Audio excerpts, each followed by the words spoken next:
Well, hello there all you absolutely magnificent people, and welcome back to another episode of An Ecologist Plays, where we talk about nature while playing games. As you can see, we are finally back in Empires of the Undergrowth, because you know what? This week I did not feel like playing Towers of Agaspa. Instead, let's do something different. Let's play as some ants that we can't generally play as in the story missions. So, we are going to be playing a custom game. And my idea is that we are going to be revisiting the African savannas. But this time, instead of playing as the Matabele Ants or as the termites, we are going to be playing as the driver ants, the enemies of the Drive Them Back mission. So let's actually set that up, shall we? We're going to be playing as a custom colony, and I'm going to be choosing the little black ants as my queen ant workers. And the reason for that is these little guys, these little workers of the monomorium minimum, are about the same size as the workers or the minor workers of the driver ants, and they are relatively cheap, quite inexpensive to make a lot of them. So we are going to do that. We are going to make them quite efficient fighters though, so we are going to be making them aggressive, and well, we are going to be making them nimble so they don't as easily get damaged. Now, being related to the Eciton army ants, we are going to be using raiding strategies. And of course, we are going to be using our driver ant soldiers and the large soldiers. So we are going to be using just these as our driver ants. I think that would work quite well. Now, of course, if you are in Savannah, you need some termites, and you need some more termites, and you need some Matabele ants. We're going to make them anesthetists. There we go. Everybody, each one for themselves. That's in essence what we are going to go for. We're not necessarily changing the difficulty here. That's fine. This is more of an educational fight rather than an actual, oh look how good I am fight. Because, well, I haven't played this game in ages, unfortunately. So let's put on Fog of War, because, well, being related to army ants, these guys are basically blind. So we are going to be, on the above ground at least, we are going to be running around, in essence, blind. And now, here is the interesting thing. Driver ants can form colonies that are millions strong. So we are not going to have upkeep in our colony. We are going to change that. Because having upkeep would kind of defeat the purpose of being a driver ant. We are going to, in essence, make massive, massive raiding columns. That's the idea. And the idea now is that, yeah, let's actually go for conquest. Because in essence, driver ants are nomadic. They would come into an area and there is a chance that they could outcompete other species in an area when they arrive in their millions. We are, however, going to start as a very small colony, and we'll talk about that in a moment. So conquest, we've got to defeat everybody else. And all the typical savanna creatures can be present. Alright, and you know what? I think that is all good. Let's do this, shall we? Now, of course, starting out a new colony, we've got a few little workers here. We are going to set up a food store right over here. Yeah, there's nothing else around here, so this is quite an easy, good spot to put that up. And then we are going to dig out some food. Now, things are going to work a little bit differently playing as a driver ants compared to how we usually play. Instead of making quite a few smaller caverns to actually have the brood tiles in, we are going to be making a few massive chambers, and I'll explain my reasoning for that a little bit later. Now, let's say this is the driver ant queen. Now, technically, this queen over here is much smaller than she should be if you are playing as an actual driver ant, but this, of course, is the monomorium queen. The driver ant queens are some of the largest, if not the largest, ants in the world that we know of. And even the reproductive males, the elates flying around, they are massive in size. They're also sometimes called sausage ants because, well, they are these big sausage-like things. And I have seen a few of them in my time, mostly when I was young. We found them coming to our house at night during rainstorms, after rainstorms. They are attracted to lights, and you find them bumping up against the windows. They almost look more like wasps than they look like ants. But I mean, Hymenoptera, after all related to one another. Now, the weird thing about driver ants is they don't actually have mating flights. Unlike a lot of other species that will mate in flight, these guys, what will happen is the males will leave the colony, and very often what will happen is they look for a marching column of driver ants, and they then head there. And when they arrive at the column, the other ants, the workers, go, there's a male here. We've got some new females in our colony that need to mate. Let's break off his wings and carry him back to the nest. And that's what they do. They break off the wings of the male and they carry him to the nest. And then he mates with one of the new queens, and that queen needs to mate with between 10 and 20 males to have enough sperm stored away for her entire reproductive life. And she needs a lot of sperm because, well, these ants can lay millions of eggs in a month. So they are capable of very, very quickly forming massive colonies. And that's what our queen here is now, of course, doing. She's just starting out though. Now normally then, that queen that actually starts out with a bunch of sperm, she will then leave the nest with a whole bunch of workers, not just a few little workers like we've got here now. Instead, actually she will have a lot of workers with her. But we are playing as a female that didn't leave with a lot of workers. Instead, she left with only a few. Now, first of all, we are going to be making a nice big chamber for the workers we are going to have. Now, as mentioned, normally we actually have smaller chambers. It's more organized so that you can upgrade every individual and so that you can have them respond more quickly to your commands of where they need to go. But these ants form massive columns when they are raiding, like army ants also do. I mean, they are in the same family as the Ecedon army ants of the New World, in essence, doing the same thing that the army ants do in South and Central and North America, but they're doing it in the Old World. They're doing it in Africa and Asia. So by having massive brood chambers, and we're going to still expand this, have one big chamber for the workers, they're not going to respond so quickly to actual commands, but they are going to form these very nice raiding columns, and that is what I'm going for.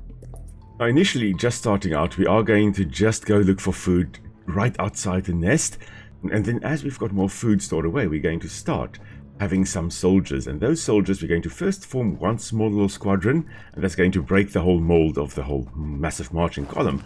We are going to form a small squad of soldiers, and they are just going to go look for food. That's what they're going to do. And then once they find food, we're going to send the whole marching column away. Okay, we've exhausted all the food in that chamber. I don't think we've got any more food that is easily available in our nest without, without a fight. Let's head outside, shall we? Oh, there are some things over there. I saw some red. Oh, tiger beetles around here. Now let's head over here. Let's look for some food. Oh, there's some food there. There's some seeds. Now, playing as driver ants, technically we should be going more for invertebrate food than actual like seeds like we're doing here now. But we are generalists. We are not specialists like the Matabele ants. We're not just going to eat termites. Instead, we can go for a whole bunch of invertebrate prey, and that's what, and also vertebrate prey technically as well. Driver ants go for anything they can get. Anything in their path, they will go for. There's even a sundew over here. Interesting. I don't think we would have sundew quite in this arid region. Maybe, but unlikely. They like moist environments. Okay, so there's some more vegetation. If we were termites, we would have loved that, but there's nothing really here for us. So let's start making a little chamber here, I think, for some soldiers. We're just going to go for the medium ones. Okay, we've got one soldier. Wow. I was really hoping for a bit more food than what we have thus far. There should be some more seeds here now, yes.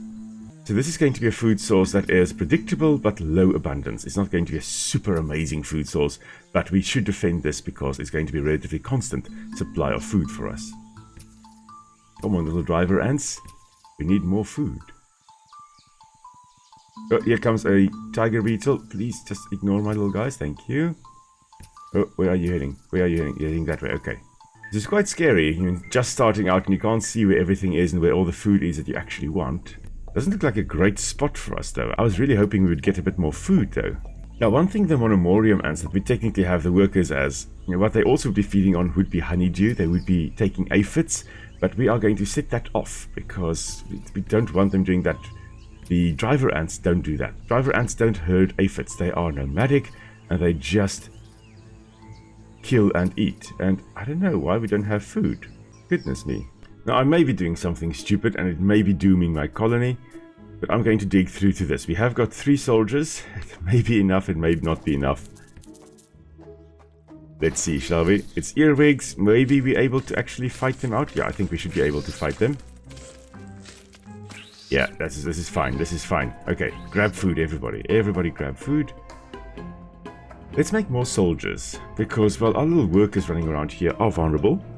If we are going to start forming big columns, we are going to need some more soldiers. Now, this nest we have here is technically a temporary bivouac.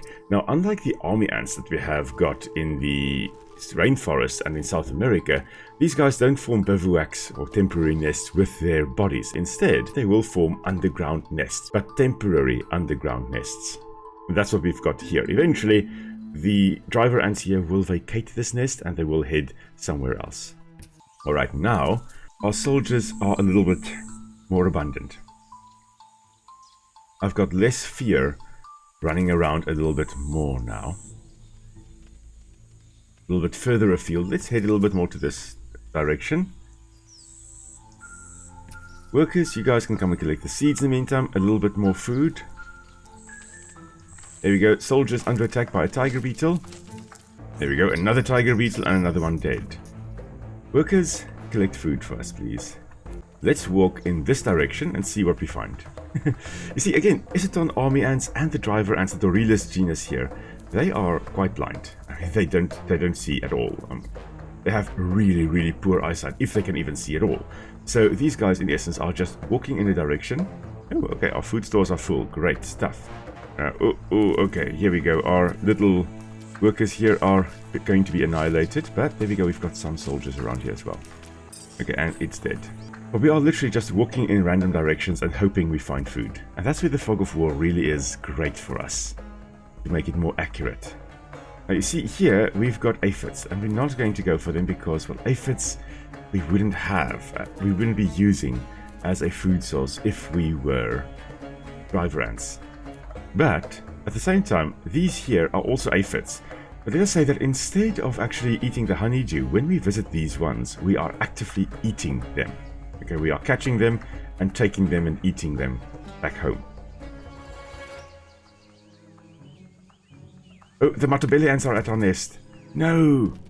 No, the Matabele ants are at our nest. This is not great. Why are they raiding us?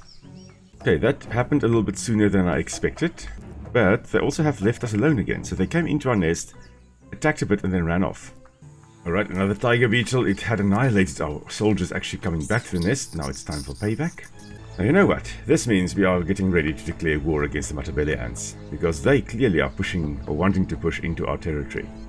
Now there's a bit more food here in the back. So this is what I'm going to go for. Let's work with what we've got. Oh, there was a tiger beetle walking outside there, I think. Not a great start, I'll be honest.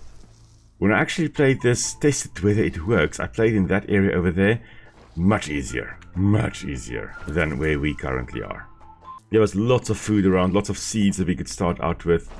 Seems this time around we've got a lot of aphids and stuff like that, but not really a lot. Oh, okay, these are some big ones.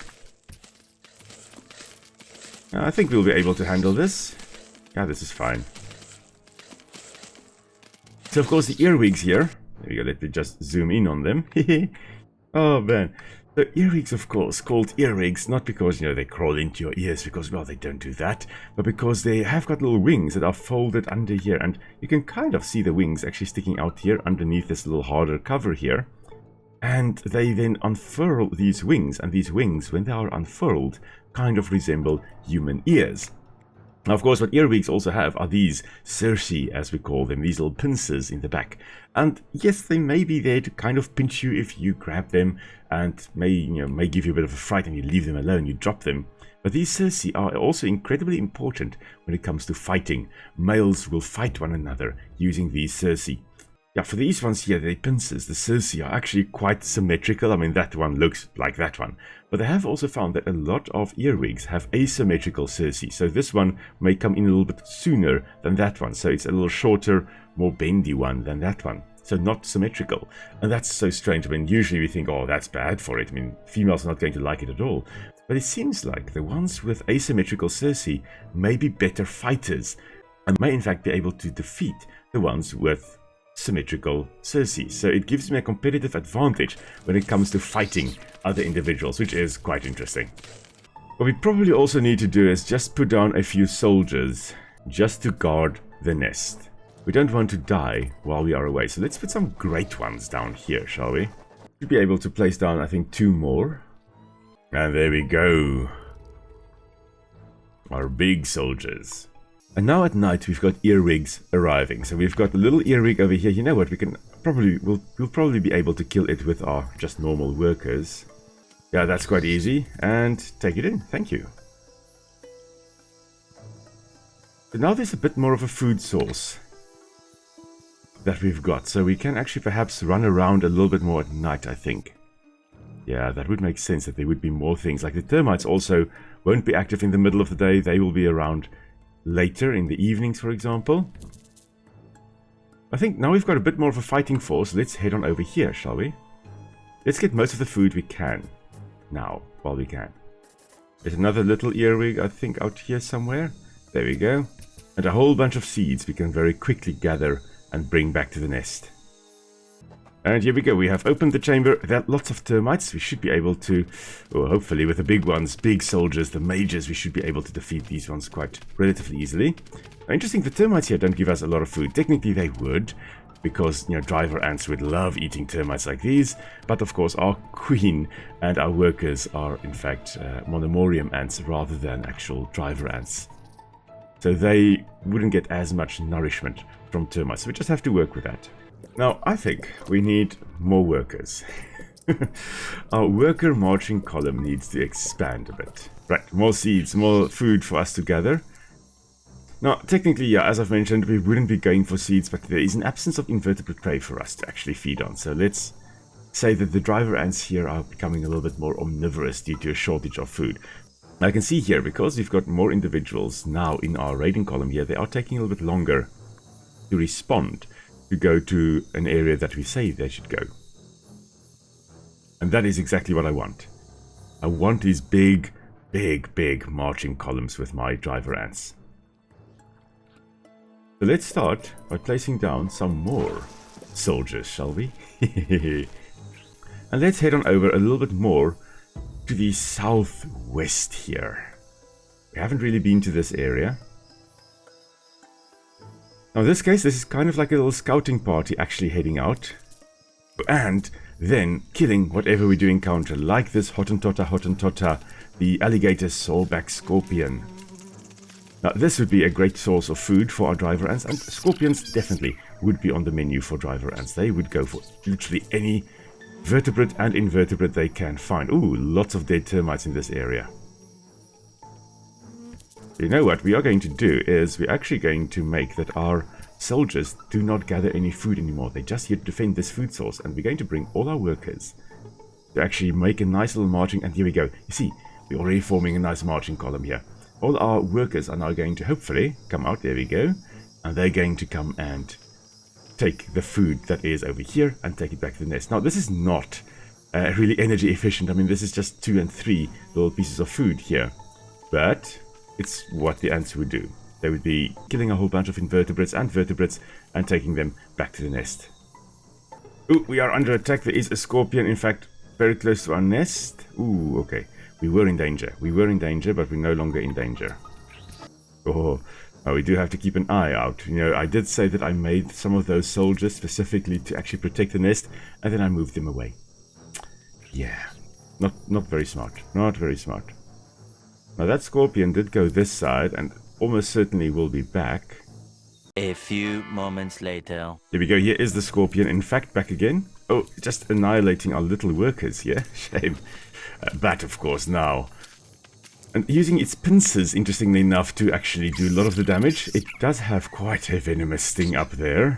More venomous than I actually anticipated this species or this genus would have. But yeah, they are in the Buthidae family, so they are very, very venomous little critters. But a venomous sting may be a little bit overkill when attacking our little driver ants here. So instead, they would be using their pincers to kind of just whack us a little bit, then break us apart, and then just eat us. Why waste venom? Venom is quite expensive to make. Now I do think we've got enough soldiers to actually take out some more chambers in the underground section. Let's go for whatever this is. It's probably something like a scorpion. And I mean, we've been handling scorpions above ground, so surely we'll be able to handle it underground as well. No, it's just a big earwig. This we could have killed a long time ago. There we go, it's dead. Now we are also going to start making a big batch of major soldiers. Right, so this bunch of food has been exhausted. Let's raid the next section, shall we? But yeah, here we are going to put the major soldiers, because they are going to now also form part of our proper marching column. which means we can put these mages soon. We can put them in a different group just to protect the nest, and the other mages can follow our workers in the foraging column. Let's see. Oh, lots of termites. Now, here we have got a new queen, a new termite queen, and a new termite king. And we've got some soldiers that have already technically hatched from the eggs that are present here. So this, I believe, yeah, this is very similar to what we had with the Matabele Ant missions previously. The ants here are using old termite mounds. In this case, some termites were trying to establish again in it, and unfortunately we are just killing them now, so there's no chance for them to actually establish here. But this is going to be well, the termites perhaps not going to be such a nice source of food, but the eggs definitely would be. There we go, the queen is dead. I think the king, yeah, that's the king right over there, is going to die soon. The king is also dead. Long live the soldiers. I mean, they're dead. Okay, never mind. And here we go. We're going to get some more major soldiers. So they're going to be the heavy hitters of our army. The bulk of our soldiers will be the medium soldiers. And then the major soldiers here, they are going to form they're just going to be there to pack an extra punch. But the majority of our army would technically also just be these small workers over here, forming a proper raiding column or marching column in this case. So we only have 30 thus far. I think it is time we expand this chamber. Remember, again, we are doing it in this way, not a very efficient way to set up chambers. We are doing it this way so that they can form these proper columns marching back and forth, and they take a long time to respond. Being in essence blind, it would make sense that they would take a long time to actually respond to where they need to go. Okay, that chamber is also exhausted. Time to head on over here for the last chamber we actually have food in. And here we go, lots and lots of earwigs down here as well. Much later. Ooh, look at that, there's a nice agama. The agamas, of course, would be, or rainbow lizards as they're also called in the game here. They would be technically a great source of food for us.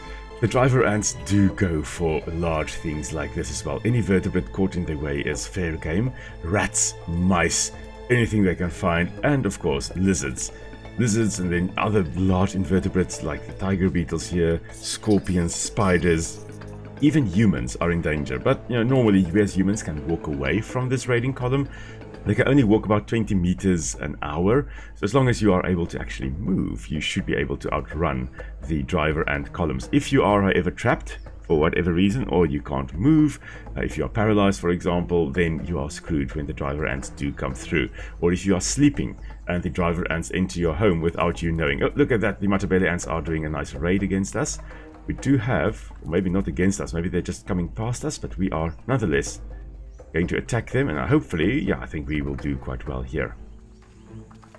There we go. Perfect. We do also have some soldiers just kind of hanging back underneath here, so that if they are rival ants or termites coming into the nest here, we can actually defend our queen. We don't have to worry about that, you know, too much. Now, these guys have now sealed their fate. We are going to be marching out with our column of with our marching column of, oh, look at that. Oh, that's a dead solifuge. That is amazing food source. Never mind, I was going to march against the Matabele ants, but seeing this dead solifuge is just too good to pass up. So there we go. So they are the chelicerae of the solifuge, or sun spider, or camel spider, or red Roman, as we call them in South African. And you'll see there, 2 at the top, 2 at the bottom. No venom whatsoever in here. I mean, it looks swollen. It looks like, wow, there's venom in there. No venom whatsoever in the solifuge fangs here. Instead, they use just the power of their fangs to actually crush up prey, turn it into soup, and then they just slurp it up like the nice insect soup it is. 8 legs, of course, typical of arachnids, and then these chelicerae also in front there. Ah, really, really cool. I love solifuges.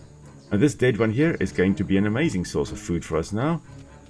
We are also under attack by termites. Now, we're going to just bring out our major soldiers from below. They're going to just defend us against the termites here.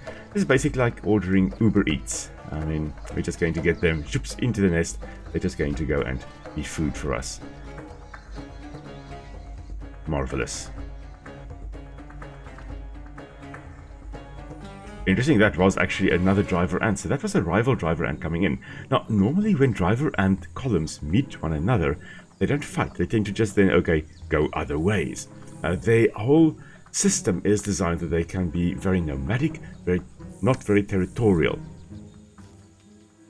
Okay, we apparently need to actually use more food because our food stores are full. We can, of course, also just try to upgrade our food tiles a bit here. And that does mean we can also probably place down a few more soldiers. Why not? There we go. But anyway, so driver ants can't really afford to just wage war against one another, because if each colony is a few million strong, that's a massive war you are fighting. Instead, when they meet one another, they just move in different directions and avoid one another in essence. Which, you know, makes sense. Now, what we are not going to avoid are these Matabele ants that have attacked us. This is payback. We're going to have a bit of payback against them. Unless we find another big source of food. Then our marching column is, of course, going to just decide to go for that rather than the Matabele ants, rather than taking them out. Ooh, those are stink ants, though. You know what? Let's attack them.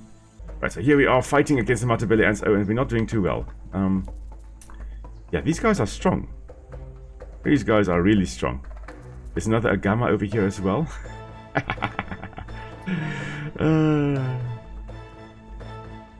Yes. That's all I'm going to say. Yes. The thing is, I think our marching column that we had was probably a bit distracted. It probably tried to still collect food as well. Now we've got 48 soldiers in here. Maybe not the... may not be the strongest army to attack with, but you know what? Let's try that again, shall we? Here comes our marching column. We are going to bring our workers along for the ride as well. And they are going to hopefully collect food as we kill it. We are going into the nest of the Matabele ants. Because why not? So here the driver ants are, of course, trying to attack the Matabele ants here. And I think we actually... yeah, I think most of the soldiers are actually outside, distracted. They're just coming back from a raid with the termites. And here we are attacking the Matabele ant queen. Now this is, of course, inter-specific competition here. Oh, and we have just killed the Matabele ant queen. That is great for us. Horrible for the Matabele ants. We, in essence, have outcompeted them. And that can happen with the driver ants. Thankfully, they are nomadic. So... even though we have now killed this Matabele ant queen and technically wiped out this Matabele ant colony, we as the driver ants will not stay in this area forever. And that will allow the other ant species and the termite species and whatever we have killed when we moved into this area, this will allow them to actually still survive, recolonize the area in essence. We are going to hopefully now have the nice spoils of war here. There we go, great. Take everything home. We've got a nice marching column finally starting up here. Now, I'll be honest, I'm not actually sure what I was trying to say there, but in essence, if we were, let's say, we as the driver ants here were fixed in the place here, we were never nomadic, we would have outcompeted everything in this area, probably resulting in our own extinction in the area. Because, well, if we have eaten everything here, there's no more food for us, we would die. But being nomadic means that we can move into an area, doesn't matter how much we eat in that area, we then move out of that area, allowing everything else to recover before we come back into that area again at some future time. So nomadism here actually allows us as the driver ants to harvest more intensely from an area than we would have been able to do if we were resident in the area. But now that the Matabele ants are dead, I'm very interested to see what happens with the termites, because technically these Matabele ants, they actually did quite well. They had quite a few eggs here, so they were doing quite well. I think they would have been keeping the termites under control to some extent. Now, the termites do not have their main predator anymore. So it will be interesting to see now whether the termites now experience a type of release where they are no longer under attack by the Matabele ants, and now they may be able to just come out in full force and perhaps actually start attacking us, really. Now, what I'm actually going to start doing now is improving our workers a bit, making them a little bit stronger. Just this inner circle I'm going to make nice and strong. Still going to have quite a few weaker ones. Now initially I was going to use this little chamber as some scouts to go look for danger, but I don't think we need to look for danger. Danger is all around us. So I'm just going to let them join the defense, the nest defenders. The Royal Guard in essence. Of course, not all soldiers would go out on the raid. There would be some soldiers left behind in the nest. Just makes sense. And you know what? We're also going to start improving and making our soldiers stronger as well. Now we're just taking all the food we can find here as well, even though it is just a little bit, mostly just a few little 3 bits of food. It's still something. We are just going to keep on doing what driver ants do, forming these massive raiding columns. And in the meantime, we are also going to, of course, kill things like these little earwigs here and take them back to our nest as well. Food is food, guys. Food is food. Alright, these are the last few pieces of food. I think that's the last one. Yeah, that's it. Okay, so what we're now going to do is we're just going to gather outside the nest here. And then we're going to actually form a marching column a little bit further to the south. I don't know what is down there, but I want to see what is down there. So we're just gathering our strength a little bit. And then we're going to head on down. Let's see, what do we find? Oh, we found caterpillars! There we go. So the caterpillars here, of course, would also be an awesome source of food for us as the driver ants. And our ants would go up, would take everything they possibly could, and then carry it back to the nest. And there is also a nice little spider here, probably like a little funnel web spider in essence, but they are no match for us. They're also going home with us. And look at this. This is just magnificent. Exactly what it should be like, the driver ant column. And now, I think our driver ant column should now head a little bit more in this direction. So now, our ants are now going to go along 2 ways. They're going to go that way, and a few of us are going to come this way. These ones are probably going to die.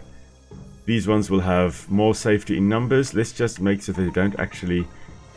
you know what? If some of them gets killed along the way with the Venus flytrap, interestingly enough, growing in the African savanna here. Now, there wouldn't be Venus flytraps in the African savanna, right? They occur in North America in swamps. But yeah, anyway, so here we go. Let's see, what have we found? If some of them dies along the way with sundews and Venus flytraps, that's also perfectly alright. Those are acceptable losses. Okay, the first ants have actually arrived here, and there is nothing for us here. So let's head up, shall we?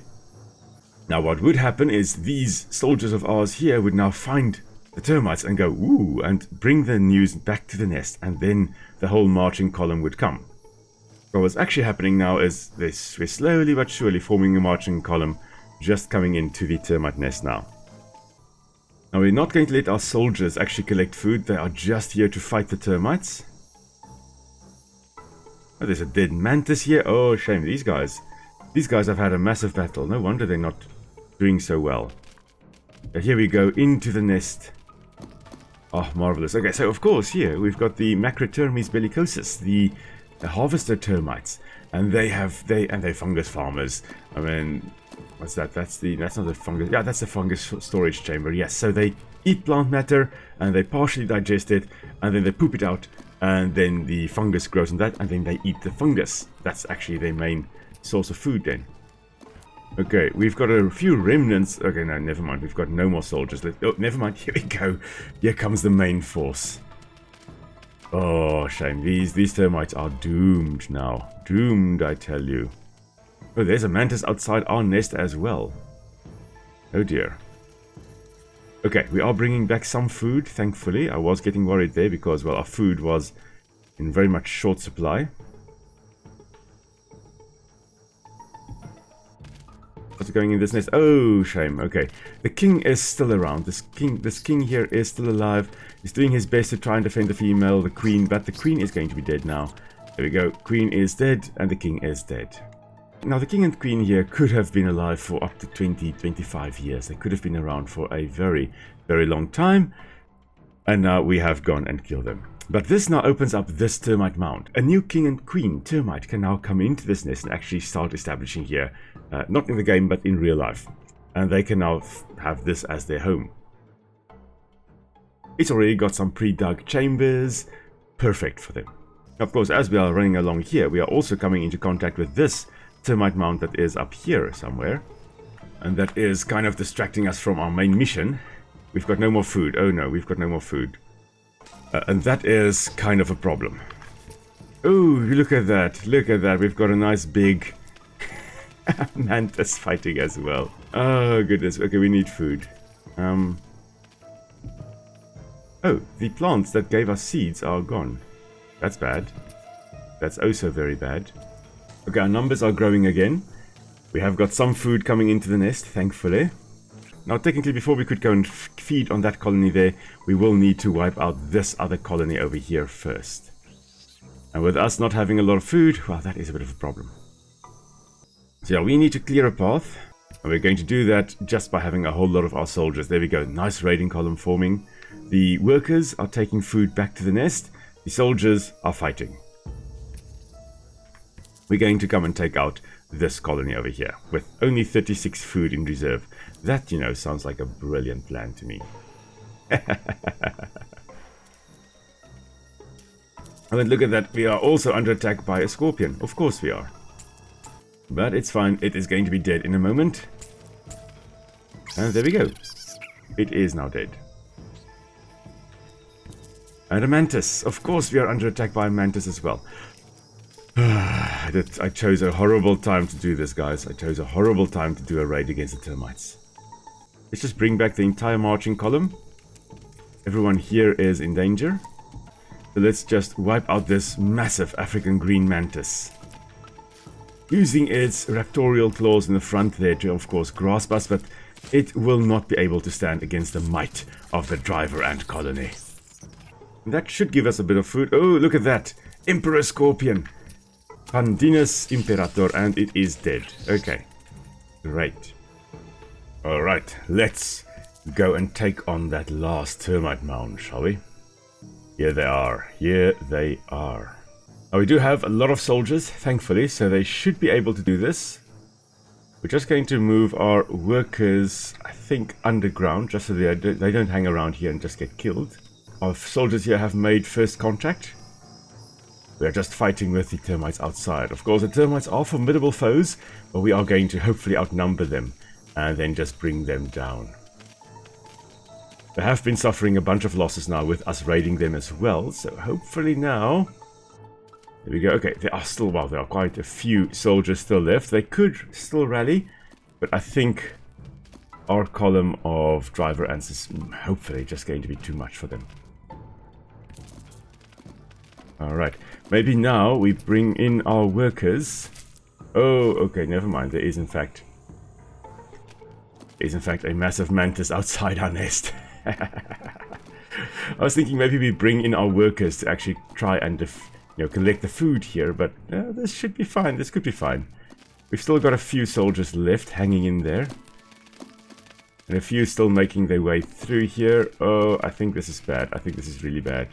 No, okay. I don't think we're gonna make this. No, that's the last one. Wow. These termites have put up a formidable defense. Now the question is, what do we do? Like, there's a mantis doing its thing there. Oh goodness, okay, you know what, screw it. We are going to get this as a source of food. We're bringing out the soldiers that have been in reserve. They are going to come in and hopefully, show this mantis who's boss. Come on, bring it down. Bring it down. Yes! Okay, so that's a bit of food. Finally a bit of food. Because you can see our soldier numbers are incredibly low. Those are basically just the reserves that are still alive. So after that setback, let's try to be a little bit smarter about what we do. We're not going to fight against the termites because, the dead termites didn't give us that much food. We need something more nutritious. And at the start of this mission, we did see something quite nutritious a bit more to this side. We're just getting a few soldiers to come out to this side. Hopefully it is still here. Okay, there are some things to pick up here. Not sure whether this is what we were actually after. Could be. Could have been.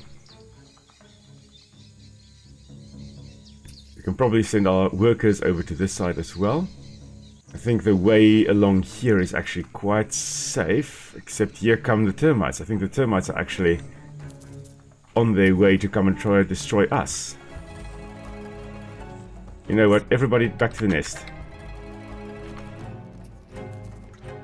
Because here come the termites. We've got our first bunch, our first line of defense being annihilated by them. I've poked the bear. I poked the bear and I should not have poked the bear. But here they come into the nest. And hopefully now we can actually just repel them. Okay, I think we have repelled them, at least initially. Okay, we've got a few more soldiers again. Are they coming back? Are they coming back? And here they come again. They just don't want to give up, do they? And here they come back into the nest. Now thankfully the scorpion is going to remain outside and hopefully actually intercept any further soldiers coming into our nest. But yeah, we are kind of screwed here, guys. But the thing is, we do have the ability with the queen that once she drops down to 75% health, all the eggs will hatch. And that may be what we need. There we go. Come on, kill them all. Kill them all. You've done messed up now. Now you've done messed up. It's time for the counterattack. This was tougher than I initially thought. I thought this was going to be another walk in the park, but you know, the fact that this colony is between the other colony and our nest, we did suffer quite heavy losses. We were just never able to recover those losses. But now that we've finally got a whole bunch of soldiers again and some food, very, very important, that food that we also now have, now we are able to recover. Now we are able to, ooh, huntsman. Whew. Man, that's not pleasant. I think it is kind of annihilating some of our soldiers, but, it's also going to die. There we go, finally. Good, good, good. Now we'll see how you guys do against the full might of the driver ant colony. For some reason, my termites, my ants are not attacking this king. There we go, and finally attacking the termite king. Oh, but you know what? We've annihilated the queen. We won. And so this driver ant colony here has managed to establish itself in the African savanna. We have been annihilating everything in our area, and now that we technically are out of food, we are going to be moving to different areas. We are going to pack up and head off somewhere else with our millions and millions and millions of workers and soldiers. And we're going to hopefully survive wherever we go. Right, so that then is where we are going to end today's episode, everybody. Thank you for coming along for the drive. Hope you enjoyed it.